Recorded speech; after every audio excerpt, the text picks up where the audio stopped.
Hey everyone, we have a major SNAP update that just came out this week, and if you or anyone in your family receives food stamp benefits, you need to hear this right now. Agriculture Secretary Brooke Rollins just announced that the Trump administration is planning to require all Supplemental Nutrition Assistance Program beneficiaries to reapply for the program. Now, I know that sounds scary. Some of you are going to see your benefits increase, some of you are going to see them decrease. And yes, some people may lose benefits entirely. But I've read through all the reports and statements so you don't have to, and I'm going to break down exactly what's happening, who this affects, and what you need to do. So take a deep breath with me. Let's get through this together. Here's the bottom line from Secretary Rollins herself. The USDA is planning to have everyone on SNAP reapply due to alleged fraud in the system. And when I say alleged fraud, I'm talking about some pretty shocking numbers. According to Secretary Rollins, after receiving data from 29 red states, they found that 186,000 deceased men, women, and children are receiving SNAP benefits. Let me say that again. 186,000 deceased people are getting food stamp checks in red states alone. Now, Secretary Rollins said, and I quote, "Can you imagine, when we get our hands on the blue state data, what we're going to find if red states are sending out checks to 186,000 people that are deceased?" She's basically saying the Democratic states are probably going to show even higher numbers of fraud. And whether you agree with that politically or not, the fact remains, this reapplication process is coming. So what exactly is the administration trying to accomplish? Secretary Rollins said it pretty clearly. It's going to give us a platform and a trajectory to fundamentally rebuild this program, have everyone reapply for their benefit, make sure that everyone that's taking a taxpayer-funded benefit through SNAP or food stamps, that they literally are vulnerable and they can't survive without it. And this isn't new messaging from the Trump administration. Even in his first term, President Trump said we should only be giving benefits to those that absolutely need it and cannot survive without it. He said recently, people keep talking about SNAP, but SNAP is supposed to be if you're down and out. The number is many times what it should be. People that need it have to get it. I'm all for it. But people who are able-bodied can do a job. So the philosophy here is clear. Tighten eligibility, reduce fraud, and make sure benefits only go to people who truly need them. Now, here's something really important to understand.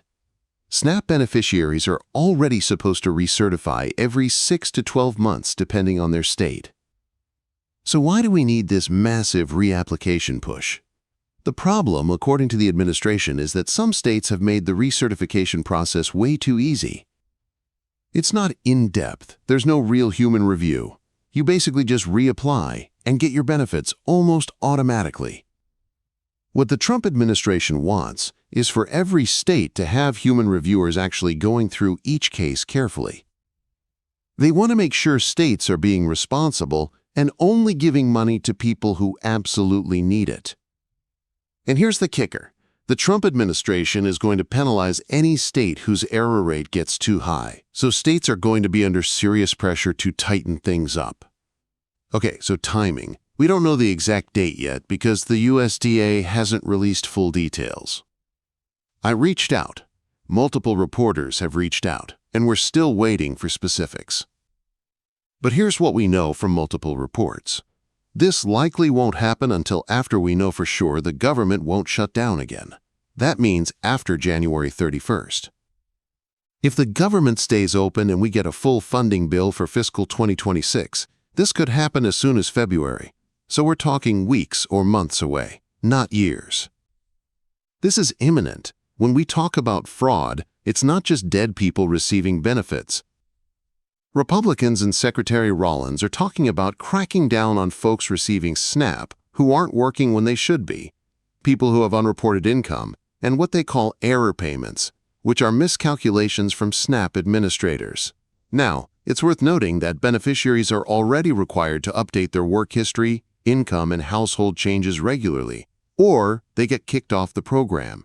So some of what's being described as fraud might actually be administrative errors or outdated information in the system. But regardless of what you call it, the administration believes there's too much money going out to people who shouldn't be getting it. Let me be specific about who needs to pay attention. People receiving benefits who are doing well financially. If you have a great job, don't have high expenses, have a small family, you may not qualify for the same benefit amount you're currently getting. Your benefits could be reduced or eliminated entirely. Able-bodied adults without dependents. If you're not working or participating in work programs, you're going to be under the most scrutiny.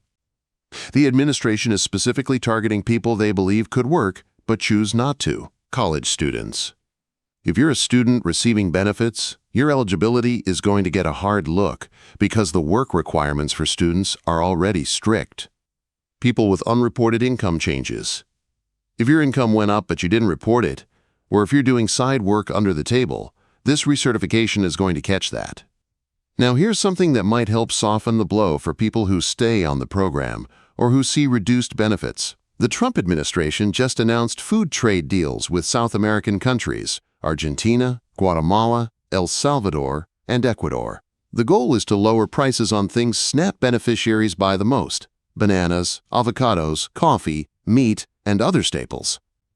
Here's why this matters. You don't get X amount of food with SNAP, you get a dollar amount. So if your dollar amount can go further because food prices are lower, that helps everyone on the program. And if people are getting kicked off or seeing reduced benefits, lower food prices mean those dollars stretch further. The administration is basically saying, if we're going to cut benefits for some people, we need to make sure food is more affordable. I need to be real with you about something. This reapplication push is just one part of a much bigger overhaul. The One Big Beautiful Bill Act that was signed into law in July already implemented a $186 billion slash to SNAP benefits. It included new work requirements and restrictions on who receives benefits, the biggest overhaul of the food aid program to date. And according to federal officials and GOP lawmakers, that's just the start. This reapplication process is going to open the door to slash the program even further. So if you're on SNAP right now, you need to be preparing yourself mentally and practically for the possibility that your benefits might change significantly or go away entirely. For some of you, this reapplication might force you to realize you can manage with less or without benefits. For others, this is going to be devastating. Both experiences are valid. Let me give you a concrete action plan. Step 1. If you're currently receiving SNAP, start gathering your documents now. Pay stubs, bank statements, proof of all household income, expenses, rent or mortgage statements, everything. Step 2. Be honest with yourself about whether you truly need these benefits to survive. If your income has increased, if your situation has improved, if you've got savings you didn't report, now is the time to get ahead of this. Step 3. If you do need these benefits and you're confident you qualify, make sure your case is airtight. Update any changes immediately. Don't wait for the reapplication notice. Step 4. Start building a backup plan now. Look for ways to reduce your grocery bill. Check out local food pantries. Explore those side income opportunities I mentioned. Don't wait until your benefits are cut to figure out Plan B. Step 5. Stay informed. This just came out this past week. We're going to see more updates over the next couple months. Subscribe to this channel because, as always, I'll keep you updated on everything that's going on. Look, I'm not going to sugarcoat this. For millions of Americans, this is going to be really hard. Some people are going to lose benefits they genuinely need. The reapplication process is going to be stressful and time-consuming. The human reviewers might make mistakes or might not understand your unique situation. But here's what I also know. Worrying about it isn't going to change what's coming. What will make a difference is being prepared, being honest about your situation, and having a backup plan. If you absolutely need SNAP benefits to feed your family, fight for them. Document everything. Prove your case. Don't let administrative errors take away what you're entitled to. But if you're receiving benefits and you know deep down that you could manage without them, this might be the push you need to become fully self-sufficient. And there's no shame in either situation. The goal here isn't to judge anyone.